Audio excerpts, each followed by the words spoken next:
গাইবান্ধায় বেড়েছে শীতজনিত রোগের প্রকোপ। জ্বর, সর্দি, ডায়রিয়া সহ নানা রোগে আক্রান্ত হচ্ছে শিশু ও বয়স্করা। এ বিষয়ে বিস্তারিত জানাতে গাইবান্ধা জেনারেল হাসপাতাল থেকে যুক্ত হচ্ছেন রিপোর্টার বিপ্লব ইসলাম। সরাসরি যাচ্ছি তার কাছে। দিনে কিন্তু শীতের দাপট কিছুটা কমলেও উত্তরের যে জেলা গাইবান্ধা, এখানে কিন্তু রাতে কনকনে শীত এখনো আছে। এই শীতের কারণে কিন্তু আমরা দেখছি যে হাসপাতালগুলোতে যে শীতজনিত রোগী, সেই শীতজনিত রোগীর সংখ্যা কিন্তু বাড়ছে। আমরা যদি জেলা হাসপাতালের তথ্য বলি যে গেল কিন্তু সপ্তাহেও কিন্তু ৬০ থেকে ৬২ জন গড়ে শিশু রোগী ডায়রিয়া, নিউমোনিয়া সহ শ্বাসকষ্টজনিত কারণে ভর্তি ছিল।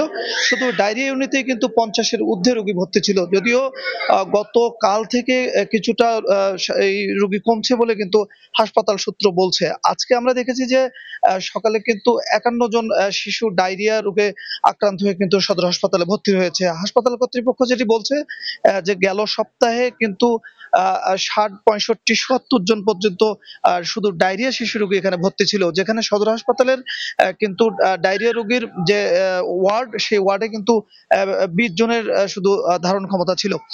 এবং আমরা দেখছি যে এখনো কিন্তু যে সাধারণ যে ওয়ার্ড, ডায়রিয়া ওয়ার্ড, সেটি কিন্তু ২০ জনের স্থলে ৩০ থেকে ৩৫ এবং ৪০ জন পর্যন্ত রোগী কিন্তু চিকিৎসা নিচ্ছেন। পাশাপাশি যদি অন্যান্য ওয়ার্ডগুলোর কথা বলি, যে শীতজনিত যে রোগ, সেখানে কিন্তু আমরা দেখছি যে যে ধারণ ক্ষমতা, যে জেনারেল হাসপাতালের ধারণ ক্ষমতা, তার অধিক রোগী কিন্তু এখানে চিকিৎসা নিচ্ছেন। বিশেষ করে শিশু এবং বয়স্করা কিন্তু এই শীতজনিত কারণে ভর্তি থাকছেন।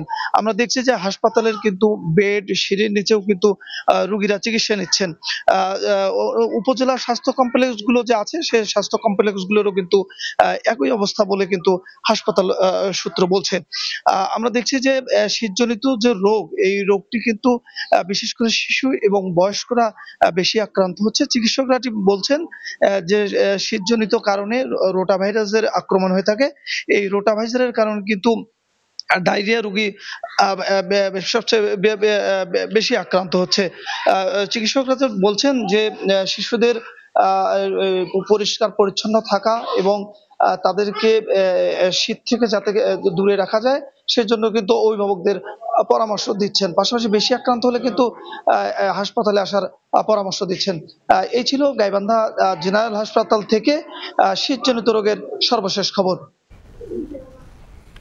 গাইবান্ধা সদর হাসপাতাল থেকে যুক্ত হয়েছিলেন সহকর্মী বিপ্লব ইসলাম।